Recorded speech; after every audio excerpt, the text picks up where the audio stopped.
నారాయణ నారాయణ నారాయణ నారాయణ నారాయణ నారాయణ. ఓం నమో నారాయణాయ. మనం అత్యద్భుతమైన దివ్య దేశాల గురించి చెప్పుకుంటున్నాం కదండి. ఈ రోజు అద్భుతమైన దివ్య క్షేత్రం 108 వైష్ణవ దివ్య దేశికాలలో 48 తిరుప్పాడగం.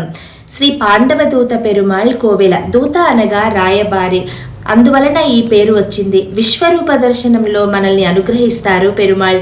మూలమూర్తి పాండవదూత పెరుమాళ్, ఉత్సవమూర్తి కృష్ణన్, తాయారు రుక్మిణి సత్యభామ. విమానం వేదకోటి విమానం, భద్ర విమానం. తీర్థం మత్స్య పుష్కరిణి, స్థల వృక్షం పున్నాగ.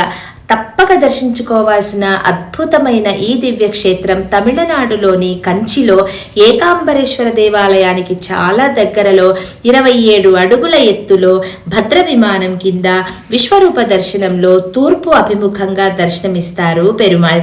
ఎవరైతే రోహిణి నక్షత్రంలో జన్మిస్తారో భక్తులు ఇక్కడికి వచ్చి తమ కోరికలను పెరుమాళ్లను సేవించుకోవటం ద్వారా నెరవేర్చుకుంటారు.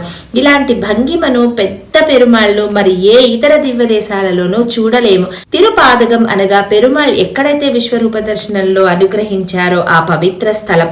పాద అనగా పెద్ద, ఆగం అనగా నివాస స్థలం అని అర్థం.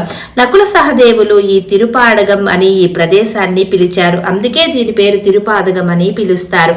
పాండవదూత స్వామి ఆలయం మహాభారతంతో ముడిపడి ఉంది. కౌరవులు పాండవులకు రాజ్యాన్ని ఇవ్వడానికి నిరాకరించగా పాండవుల తరఫున కనీసం 5 గ్రామాలు, 5 గుండు సూదుల స్థలం లేదా 5 పిడికిడుల స్థలమైన ఇవ్వమని రాయబారిగా రావటానికి కృష్ణుడు అనుకుంటారు. వారు నిరాకరించటంతో ఈ యుద్ధం జరుగుతుంది. ఈ యుద్ధాన్ని నివారించటానికి రాయబారం చేయటానికి వస్తారు.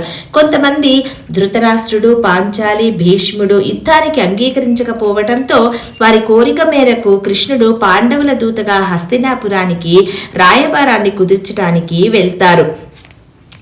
అప్పుడు వెళ్లే ముందు కృష్ణుడు పాండవులని నేను ఏమి మాట్లాడను, నన్ను ఏమి అడగమంటారు అని అడగగా పాండవులు మాకేం తెలుసు, మాకేం మంచిదో అది చెయ్యండి అని అడుగుతారు.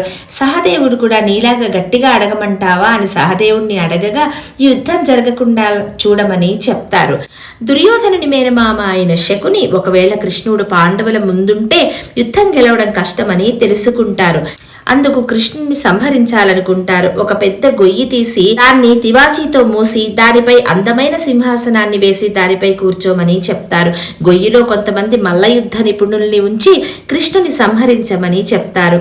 కృష్ణుడు వచ్చి కూర్చోగానే సింహాసనం గొయ్యిలో పడితే కృష్ణుణ్ణి సులభంగా వధించచ్చు అనుకుంటారు. ఇదంతా దుర్యోధని పన్నాగం ప్రకారం జరుగుతుంది. ఈ లోపల కృష్ణుడికి ఏమైనా ఇచ్చి కౌరవుల వైపు ఉండేలా యుద్ధం చేయించాలనుకుంటారు లేదా యుద్ధాన్ని ఆపాలనుకుంటారు.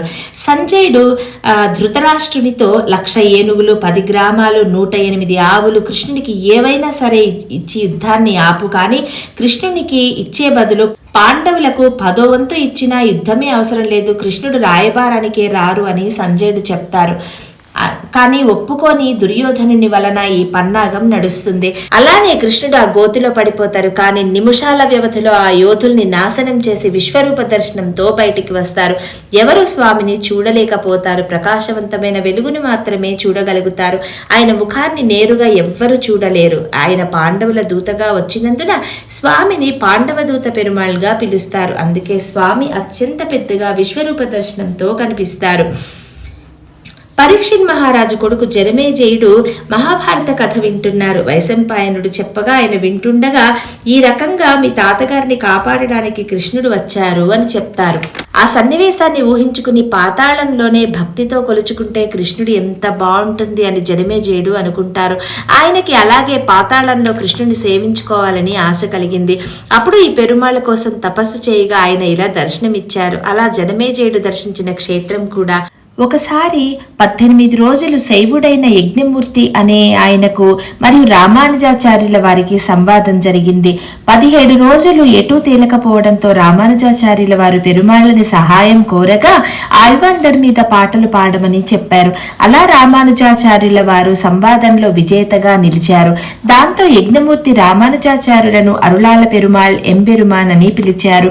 ఆయనకు విడిగా సన్నిధి ఉంది. తిరుమజిసయాళ్వార్లు, భూతత్తాళ్వార్, పేయాళ్వార్, తిరుమంగయాళ్వార్లు మంగళాశాసనాలు చేసి పాడిన చోటు. భక్తితో ఏం చేసినా అనుగ్రహించే, భక్తికి కట్టుబడే అత్యద్భుతమైన స్వామి ఈ తిరుపాదగన్ పెరుమాళ్, పాండవదూత పెరుమాళ్. సో ఇదండి అద్భుతమైన స్థల మహత్యం, ఈ పుణ్యక్షేత్రం, ఈ దివ్య దేశం గురించిన పవిత్రమైన స్థల పురాణం. సో ఈ అద్భుతమైన దివ్యక్షేత్రాన్ని మీరు దర్శించండి, మీ అనుభవాలను మాతో కూడా పంచుకోండి. ఒకవేళ మాకు తెలియని ఏమైనా మంచి విషయాలుంటే దయచేసి తెలియచెప్పండి.